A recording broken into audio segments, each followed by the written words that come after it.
Hmm, kita ketemu lagi untuk pertemuan kedua mikroteknik. Topik kali ini adalah tentang MSDS atau Material Safety Datasheet. Lembar, S-nya, D-nya data, S-nya keselamatan, M-nya bahan. Pertemuan kita kali ini sengaja saya setting ada partisipasi mahasiswa. Mahasiswa saya bagi tiap kelas saya bagi menjadi 13 kelompok. Kemudian masing-masing kelompok saya beri tugas apa yang harus dikerjakan, yaitu membuat presentasi material safety datasheet, dan presentasi itu divideokan, lalu videonya dimasukkan di share drive. Alamatnya sudah saya kirim di Google Classroom.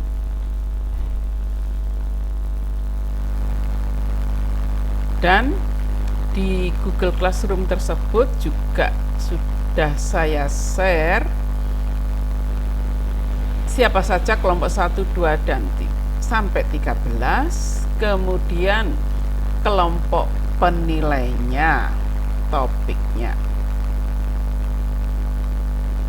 Jadi ada kelompok yang presentasi divideokan, kemudian ada kelompok penilai yang melihat video itu, apa yang dinilai juga sudah saya tunjukkan. Jadi di situ ada seperti portofolio sederhana apa-apa yang dinilai. Kemudian masing-masing kelompok penilai mengajukan 1 sampai 3 pertanyaan. Dan kelompok yang presentasi menjawab pertanyaan tersebut. Agar saya bisa mengenali apa yang ditanyakan, kelompok penilai menuliskan pertanyaannya minimal 3, maksimal 5. Hasil penilaian dikirim ke WA saya. Nah, tentunya kalian membuat video itu perlu waktu. Saya memberikan waktu 4 hari. Penilaian saya beri maksud saya kelompok penilai saya beri waktu 2 hari. Mudah-mudahan penjelasan saya bisa kalian pahami, dan tugas tersebut juga bisa dilihat di Google Classroom. Jangan lupa kalian untuk presensinya sudah saya setting, tapi tidak seharian, sampai midday close presentasinya. Jadi hati-hati. Namun saya juga tidak menutup kemungkinan kalau something happen atau something wrong with you, please let me know. Oke. Nah, Jadi judulnya adalah, tadi sudah saya sebutkan, lembar data keselamatan bahan atau material safety datasheet. Nah, ya singkatannya material safety datasheet. Ini merupakan sheetnya atau data ini berarti suatu dokumen ya yang berisi informasi tentang potensi bahaya, dampak pada kesehatan. Tujuan pentingnya adalah agar pengguna itu selamat gitu. Di MSDS itu informasi bahan kimia, jenis bahaya yang ditimbulkan karena tidak semua bahan kimia itu ramah tamah, kemudian cara penanganan kalau seseorang itu mendapatkan bahayanya, ini ada tindakan khusus dalam keadaan darurat, dan informasi lain yang agar lebih seru kita lihat videonya dulu, video pengantarnya.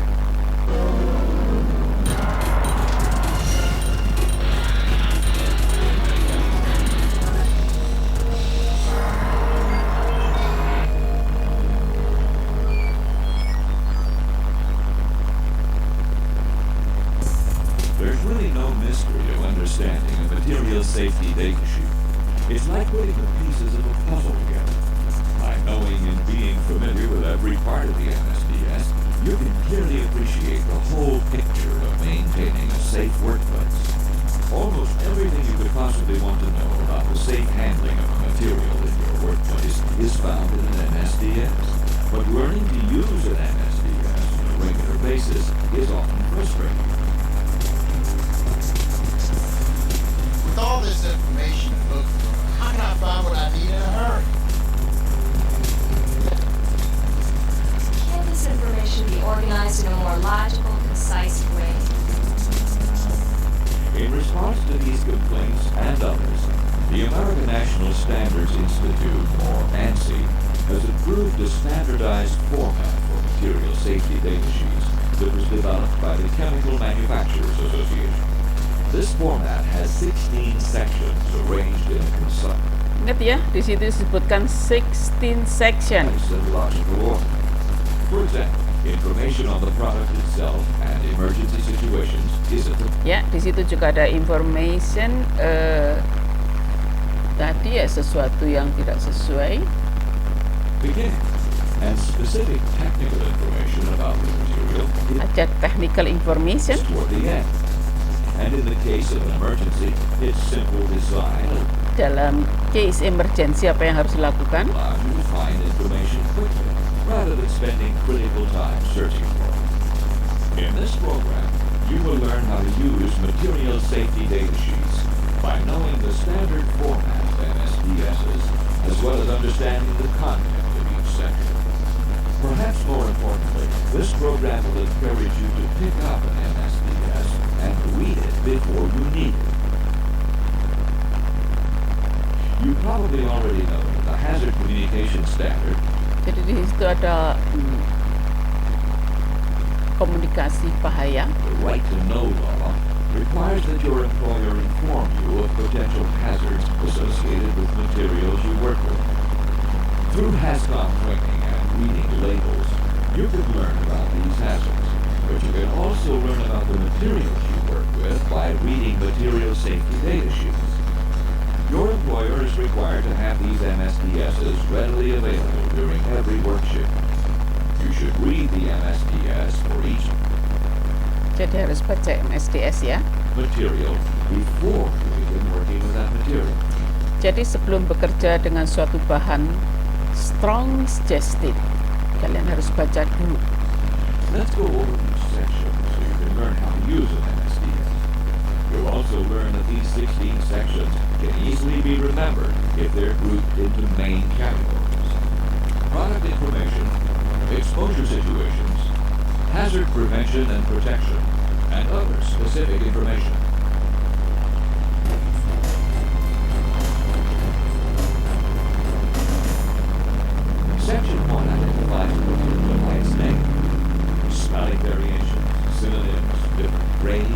pipes may be used. However, the name listed beside product name will be the same as the one on the label.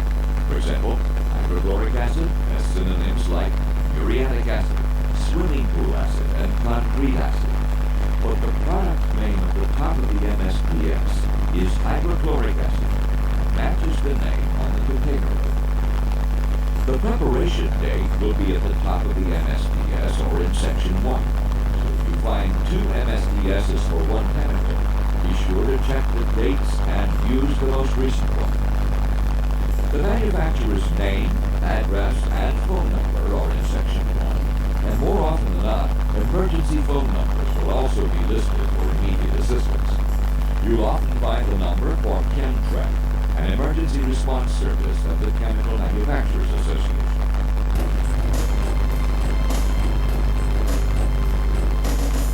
Section 2 lists the components Itu of the tentang material listed in section-sectionnya. by providing information on fire when an ignition source is present. Usually there will be a lower explosive limit, or Ya, di LEL, situ juga and an upper explosive limit, or disebutkan apakah Any concentration of a substance in air between lower these tadi, figures can produce explosion, dan an explosion when an sebagainya. ignition source is present. Any substance with a concentration above the UEL or below the LEL is less likely to ignite. The flash point is the lowest temperature at which a liquid gives off enough vapor to form an ignitable mixture with air and produce a flame when a Jadi di source situ disebutkan juga di MSDS-nya memang harus dibaca dulu apakah ini pada temperatur rendah dapat menghasilkan sesuatu yang membakar ini ignitable. Waduh, ini malah kalau bertemu ini bukan air ya, tapi udara. Oke. ignition is present. Be sure to look for the term auto-ignition. Auto-ignition is the temperature at which a material will spontaneously ignite or burn without an ignition source. When a material burns, certain products will be emitted that may be hazardous. These hazardous combustibles Mungkin agar kalian listen carefully and patiently dengan sabar untuk video ini, tapi tidak untuk besok, in couple days ya, akan saya buat pertanyaan-pertanyaan dan jawabannya akan maksudnya jawabannya nanti ya otomatis ada di, maksudnya gini, cuma milih-milih saja jawabannya pakai Google Form. Oke, kita kembali lagi ke ini, ke PowerPoint kita. Jadi tadi sekilas disebutkan ada 16 section 1, 2, ya sampai di tengah-tengah saya stop sectionnya.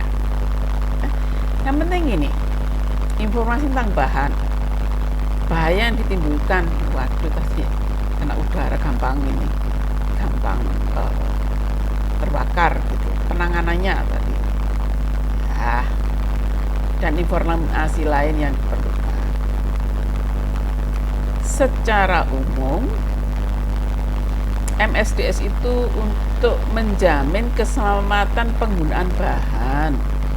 Kita kan nggak mau ini celaka menggunakan bahan. Misalkan boleh nggak sih tangan kita itu dimasukkan ke asam sulfat gitu. Kan sama-sama cairnya, kan warnanya seperti kopi. Nah, sebelum memasukkan ini jari kita ke situ, sebaiknya tahu gimana sih asam sulfat itu karakternya ya. Secara umum, in general. Kemudian untuk memenuhi peraturan pemerintah sudah mengeluarkan aturan tentang penggunaan bahan kimia tersebut melalui Menteri Perindustrian Peraturan Nomor 23 Tahun 2013. Kemudian tujuan lainnya untuk melindungi terhadap pekerja dan konsumen. Kemudian juga untuk memberikan pembelajaran dan komunikasi ke pekerja terkait dengan bahaya yang ada pada saat menggunakan suatu bahan. Ya, tujuan yang general tadi. Kemudian juga untuk memberi informasi penyimpanan bahan yang tepat. Misalkan jangan menyimpan pertamax di dapur karena dapurnya sewaktu-waktu bisa kebakaran. Kemudian kalau terpercik HCl ke mata, itu apa yang harus dilakukan? Kemudian pada saat kalian bekerja HCl-nya tumpah, apa yang kalian lakukan? Kalau kalian menggunakan warna stain dye di laboratorium, yang aman buangnya seperti apa? Kemudian bahan yang kalian gunakan termasuk toksik atau tidak? Ini yang kobongan tadi, dan keterangan lain yang berguna. Jadi ya kita kan tujuannya tadi untuk keselamatan penggunaan bahan, jadi bahayanya seperti apa? Juga tadi ya, juga untuk perlindungan diri. Kemudian apa yang harus dilakukan jika seseorang itu karena kecerobohannya atau kecerobohan temannya terpercik bahan atau ya by accident. Seperti saya dulu, saya ingin membuat fixatif dan saya menggunakan ini paraformaldehid yang high quality. Kebetulan numplek, ya bukan numplek sih, baju saya kena gitu. Waduh, pembimbing saya ributnya setengah mati. Kamu nanti ya, kalau nyuci baju arahkan bajumu itu searah angin di luar ruangan. Kemudian apakah ini harus dibuat laporan, karena tahu paraformaldehyde yang biasa digunakan untuk pembuatan fixatif mikroskop, untuk preparat mikroskop elektron itu memang tidak bagus. Orang-orang bule itu kalau bersentuhan barang yang tidak bagus mesti memberi pesan hati-hati. Kalau kecelakaan bener mereka hubungin BPI. Orang Indonesia kelecem aja. Orang Indonesia kan bilang begini, masih jauh tuh, misalkan baju masih jauh tuh dari tempatnya nyawa, ya itu orang Indonesia. Tapi ya enggak apa-apa, kalau nggak gitu daripada stres dan panik, ya kalem aja. Kata anak-anak sekarang santuy aja gitu ya. Iya, penggunanya ini ya, kalau dulu ahli kesehatan profesional, sekarang kalian bisa perawat, pengusaha, peneliti, dokter dan sebagainya. Nah, untuk mengetahui tingkat bahayanya dilihat dari label kimianya. Untuk melabel itu ada dua sistem atau dua style ya, dua gaya atau dua bentuk nathaniel fire. Yang ini hazardous material ya, lengkapnya NFPA, National Fire Protection Association. Yang ini nanti disebutkan di video berikutnya. Hazardous Material Identification System. Itu gambarnya seperti ini. Nah, kayak begini nih. Ya. Udah dikasih label yang begini, yang National Fire tadi ya. Yang ini menurut HIMIS ini hazardous material. Ini bentuknya seperti belah ketupat begini. Kalau kuning itu untuk tadi ya, untuk sebentar. Yang merah-merah ini api. Ya, reaktivitas. Yang biru bahaya kesehatan, merah kebakaran, kuning reaktivitas. Kalau ini tujuannya khusus, bahaya khusus. Ingat ya, kalau merah itu api, kebakaran, kuning reaktivitas, dan biru adalah kesehatan, dan seperti ini. Dan angka-angka ini menunjukkan levelnya. Ini bahaya minimal, ya seperti alkohol itu minimal itu. Bahayanya sedikit, bahayanya moderat, bahayanya serius, bahayanya iya. Kemudian yang tadi ini peringatan khusus. Kalau misalkan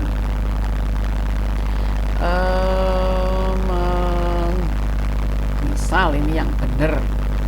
Kenapa saya mengatakan yang benar? Ini jaga-jaga saja kalau kalian keluar dari Indonesia.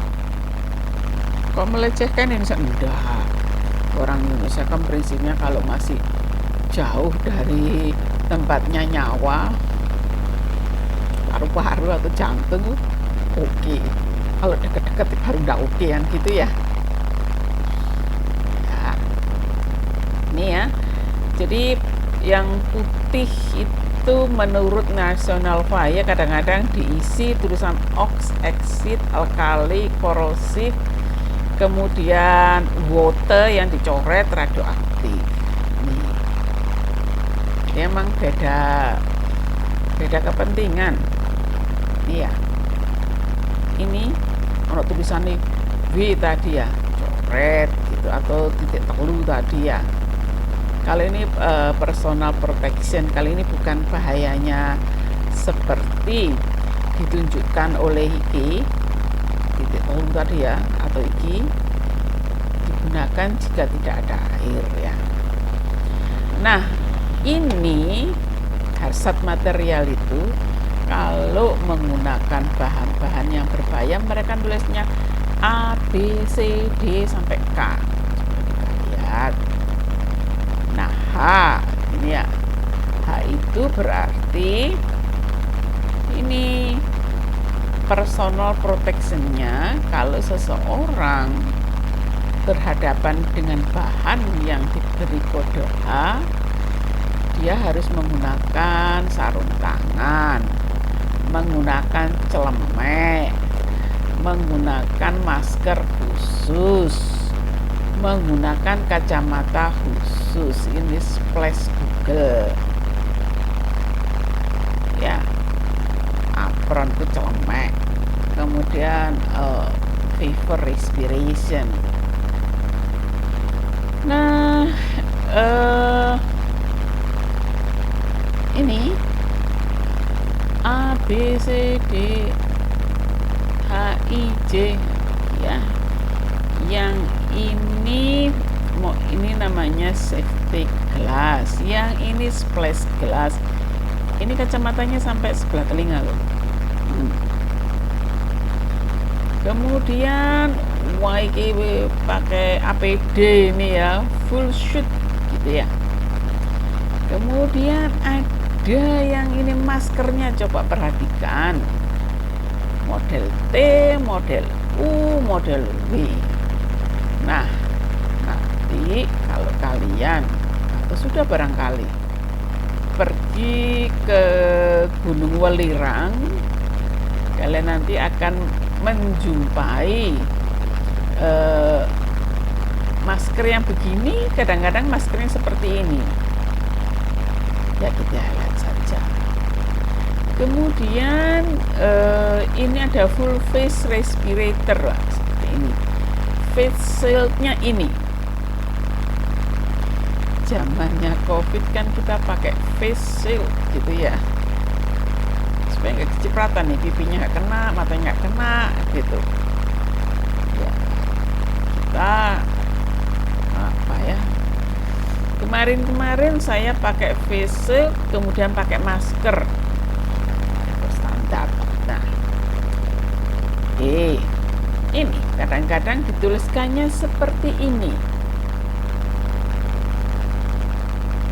Nah yang ini tadi pakai Himis, yang ini kan Himis ya, yang ini untuk natural fire, jadi nanti akan dituliskan acid atau alkali, atau akan dituliskan oxidizer, akan jangan menggunakan air gitu ya, kobongan gitu ya. Ini ada ditulis ini. Ini punyanya National Fire. Kalau ini punyanya Himis. Ya, itu kode-kode singkat untuk mengetahui seberapa amannya. Baik NFPA maupun Himis tadi sepakat menggunakan warna untuk obong-obongan tadi, bahaya kebakaran, bahaya kesehatan, ya, bahaya reaktivitas. Kodenya sama keduanya, kuning, wah ini nunjuk anti clock ya, merah biru tuh. Nah kalau kita ketemu dengan metanol di MSDS metanol untuk PPE, personal protection equipment, akan diberikan kode seperti ini. Ada tangannya, ada ininya, shieldnya, ada kacamatanya ya. Gunakan kacamata Google pengaman dengan perlindungan samping. Nah selain dari lambang bahaya bentuk segi 4 atau bentuk belah ketupat tadi, bahaya suatu bahan juga terlihat dari gambar-gambar seperti ini. Yang ini begitu melihat ini kita diharapkan seseorang itu segera mengetahui bahan itu berbahaya untuk lingkungan. Bahan itu kalau gambarnya begini eksplosif, atau kalau ini aja logam saja bisa bolong, apalagi tangan seseorang korosif. Jadi piktogram itu simbol plus, coretan-coretan grafik seperti ini ya. Gambar lain seperti ini, beracun kayak begini. Nah kita lihat video berikut yang menjelaskan gambar-gambar itu. Sebentar saya cari videonya. Ini ya, sebentar cari dulu.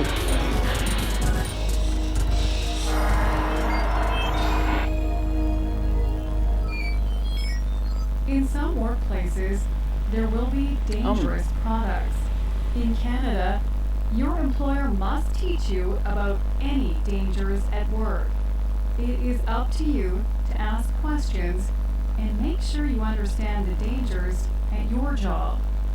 A hazard is a danger Hey, or risk. something wrong There are with many me and products at work that are hazardous. You must be careful when using hazardous products. Bentar, ini kelihatan ya, If you ada must setting use saya a yang kurang hazardous product tepat at ini. work, there are 4 questions to ask. Hmm. What is a hazard? What safety equipment do you wear? What do if there is an accident? How do I get more information? Symbols can help you understand without reading. Hazardous products must be labeled with symbols. Products with one of these symbols can be dangerous. You need to know how to use them safely. It is Canadian law for companies to label all dangerous products with these symbols. This is called the Workplace Hazardous Materials Information System. For short, we say WHMIS. Let's look at the WHMIS symbols and what they mean. This symbol means that the product could explode. Yeah. It should only be used with proper training and equipment. This is a symbol of an O on fire. It means that the product is an oxidizer. That means that it creates extra oxygen. Extra oxygen is a fire risk if near heat. Do not use or store oxidizers near heat. The flammable symbol means that it can catch fire. Keep products with this symbol away from heat. This symbol means gas under pressure. If the container is damaged, it may shoot or spin out of control. If the gas under pressure is released, it can be dangerous to breathe. This symbol means that the Itu yang product korosif itu is ya. corrosive. Saya mohon maaf ini saya. Corrosive products can damage metal. It is also dangerous if it touches your skin Tidak or rapi. eyes. You must use protective equipment when using corrosive products. This symbol means the product is toxic. It can make you sick or kill you. It can breathe, touch, or swallow it. A label with this symbol means the product could cause skin or eye problems. This symbol reminds you to wear protective equipment or PPE. Products with this label are a health hazard. They can cause serious health problems if you use them a lot. This hazard symbol Ini yang ada is ikannya used on itu. products that can harm sorry. waters. They should not pour down the To drain. fix it. This symbol means biohazard. Biohazards can cause diseases or sickness in humans or animals. Read the labels carefully. Wear your protective equipment, like glasses and gloves, when using hazardous products. WHMIS labels must contain warnings and information about how to use them safely.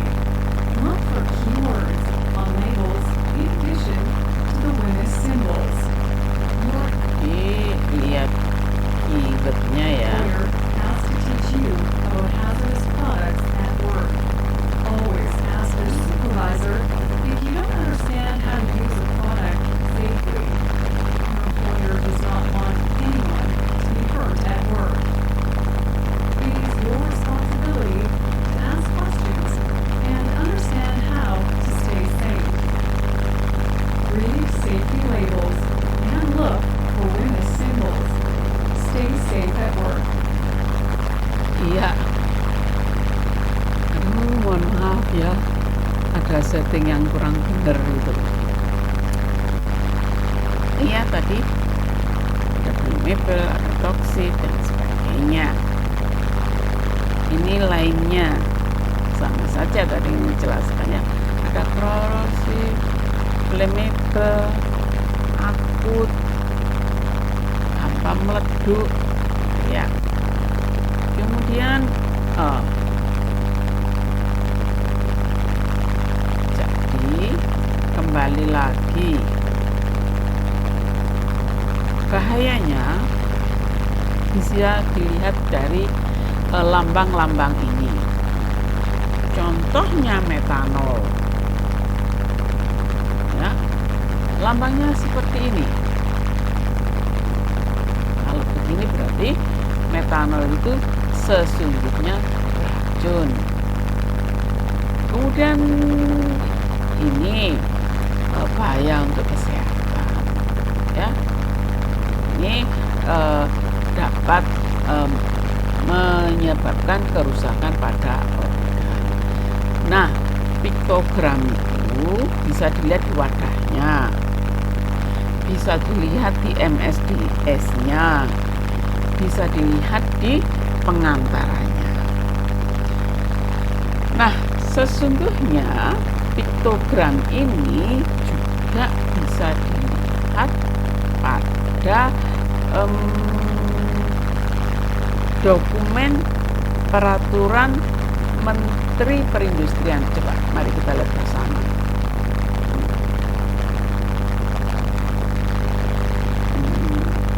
Sebentar, saya cek di tab. Ini ya, dulu. Ini sudah disiapkan sama saya. Ini ya.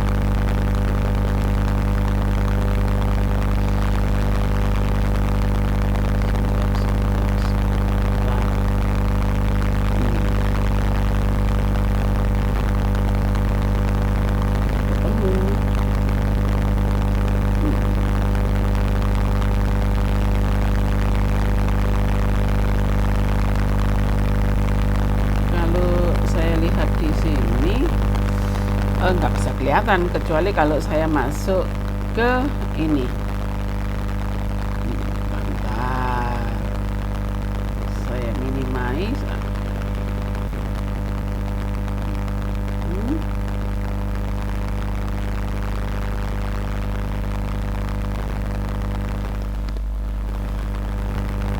Ini ya, saya mau menunjukkan saja. Start. Ini ada di PDF-nya. Ini ya. Nah, sudah. Nanti saya kirimkan aja ke kalian windownya.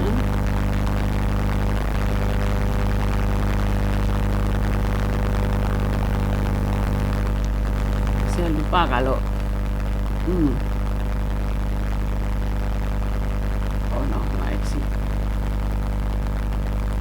Ya, kita balik lagi ke PowerPoint kita.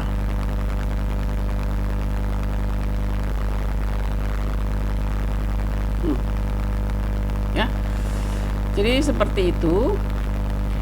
Kemudian follow-up-nya tadi sudah ya.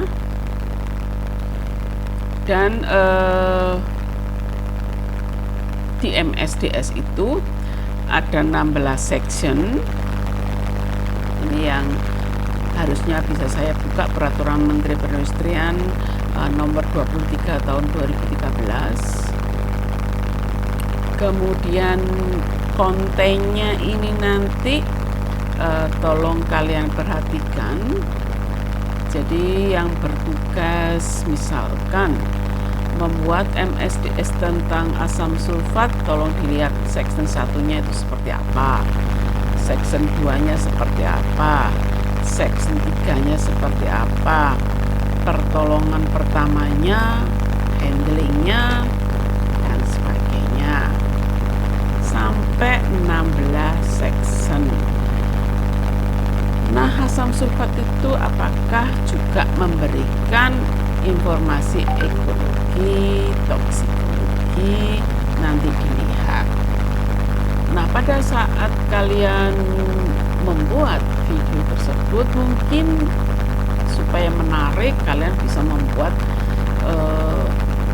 ilustrasi. Misalkan ilustrasinya ada botol sulfat, kemudian ilustrasinya misalkan ada gambarnya ikan, sengaja kalian cari ikan lele yang koper-koper dan sebagainya.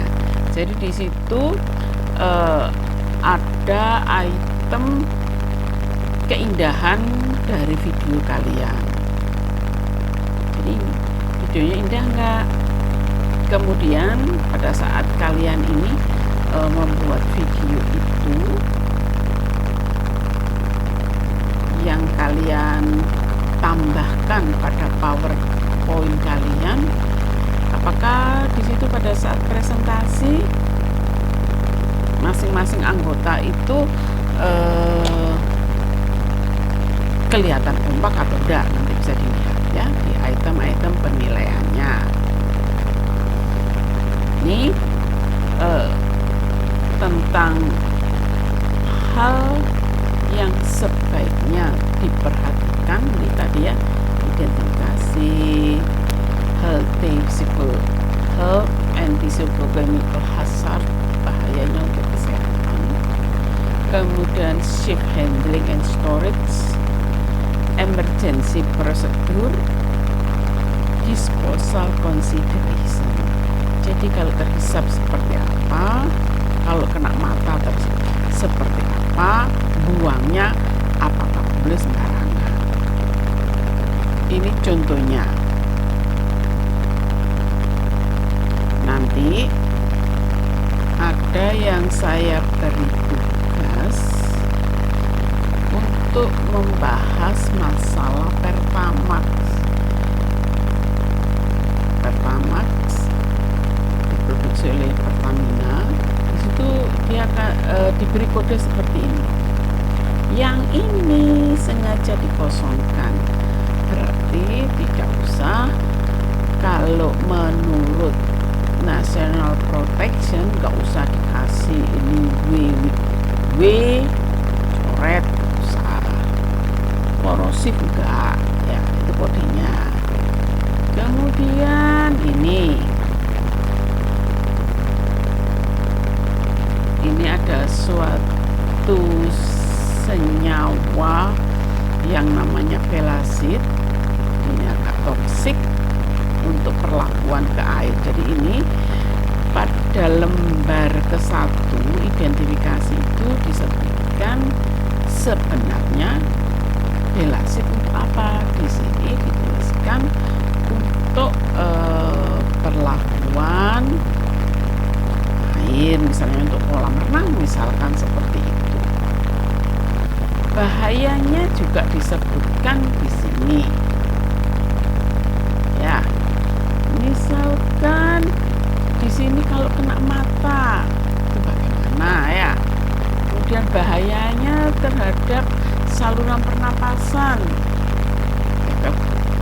Exposure-nya bisa menyebabkan juga pusing, mual, bisa pingsan, kulit kering dan pecah-pecah seperti itu. Kemudian juga disebutkan bahwa cairan itu juga mudah terbakar. Asid. Nah, ini contoh lain tadi sudah juga dikenalkan bahwa dalam MSDS itu ini bukan velasid, tapi yang lainnya diberi kode-kode seperti ini. Ya, ini contohnya. Kemudian contoh lain bahwa suatu bahan itu punya nama-nama lainnya ya, composition information ingredient gitu ya. Ini contohnya saja. Kemudian, nah ini contoh lain. Kalau seandainya kena, ini contoh. Kalau kena mata harusnya diapakan, kalau kena kulit diapakan, Kalau terhirup diapakan? Kalau tertelan diapakan?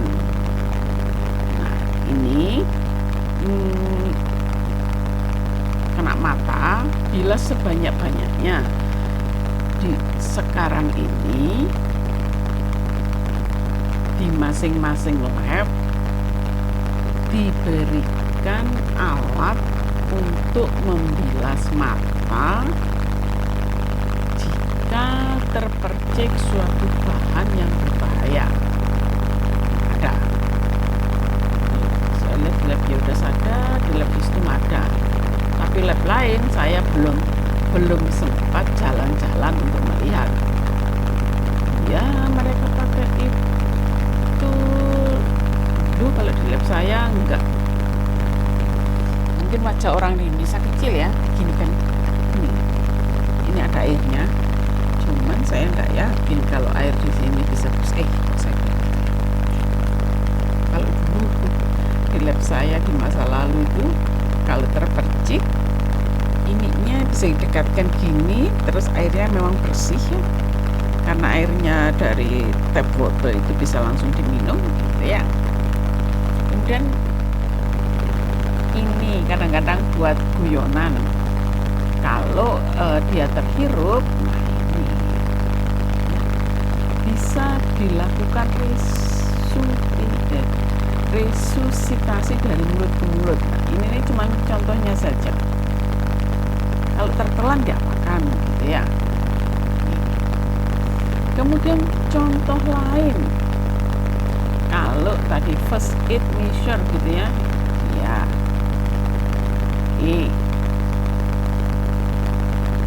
ini inhalation ya, terhirup ya. Kalau terhirup kemudian mana itu ada semuanya. Saya ngambil sepotong yang memang dituliskan di MSDS, namun tidak spesifik. Untuk senyawa ini, ini hanya contohnya saja. Dan tugas kalian memeriksa MSDS tersebut. Contohnya ini, immediately remove contaminated clothing. Ini ya. Kemudian kulitnya tadi ya,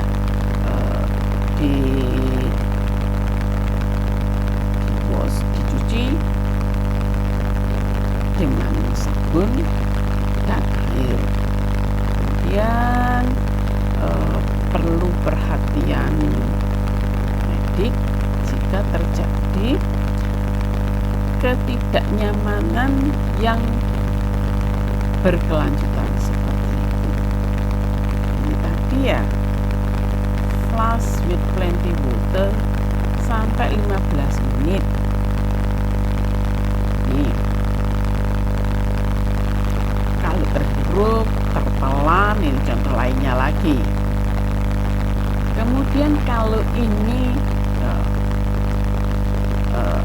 ya, penanggulang kebakaran, kebetulan ini MSDS dari bahan yang diproduksi di Indonesia. Contohnya ini media untuk pemadamnya, pakai foam, pakai bahan kimia, pakai CO2. Nih ya, ini cukup masuk akal bahwa untuk api jangan dikasih oksigen, tapi si karbon dioksida. Ini dry chemical. Kemudian bisa juga menggunakan foam. Bisa juga, nanti tolong dilihat, kalian boleh pakai MSDS yang bahasa Indonesia atau bahasa Inggris. Kalau timbul api, apakah untuk memadamkan apinya itu bisa dengan keset basah? Ya. Ya. Yang ini, yang tadi alat pelindung khusus, nih. Contohnya ini. Maka orang melakukan pemadaman harus menggunakan solid contact treating, itu ya.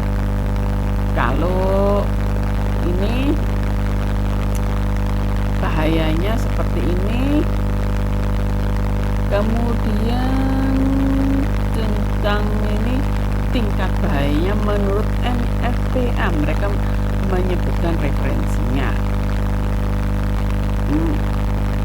Ini adalah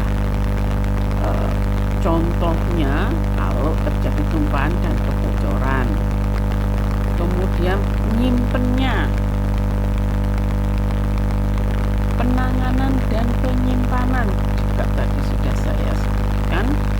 Jangan sampai nyimpen Pertamax itu di dapur gitu ya. Ini penyimpanan bahan-bahan yang mudah terbakar itu ventilasinya harus bagus, ini disebutkan. Kemudian juga disebutkan bahan tersebut dijauhkan nih api listrik dan sebagainya. Nah, saya punya pengalaman pada saat saya butuh nitrogen cair. Saking perhatiannya terhadap bahaya dari nitrogen itu, kalau nitrogen itu karena kelalaian seseorang sehingga kontainernya terbuka, maka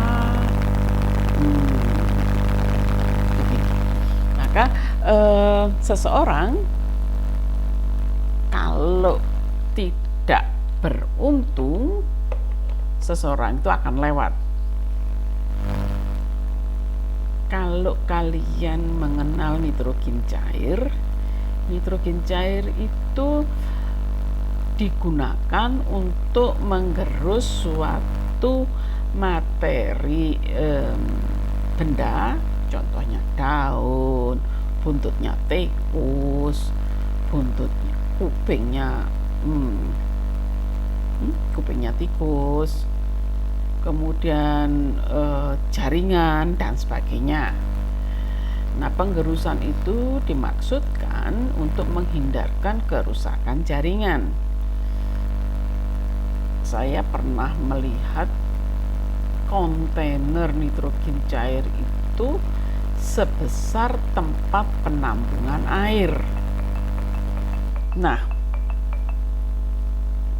karena mahasiswa kerjanya malam, kebetulan dia capek, nutupnya nggak bener, besok paginya ditemukan sudah lewat. Tuh. Kemudian saya juga menemukan di lab lain saat itu, mereka menyimpan nitrogen cair itu di luar gedung. Artinya apa? Kebetulan laboratoriumnya ada di lantai 8, nyimpen nitrogen cairnya itu di lantai 1 terpisah dari gedung utama. Kemudian bawanya nitrogen cair itu sing soro, harus naik satu sampai lantai 8. Nah, mungkin itu ya. Nih ya, apakah perlu grounding, bonding dan sebagainya. Nanti kalian latihan membaca, latihan menyampaikan, temannya mendengar, temannya menilai, sehingga mendapat wawasan tentang material safety dasar datasheet. Demikian pertemuan kita kali ini. Terima kasih atas perhatiannya. Wassalamualaikum warahmatullahi wabarakatuh.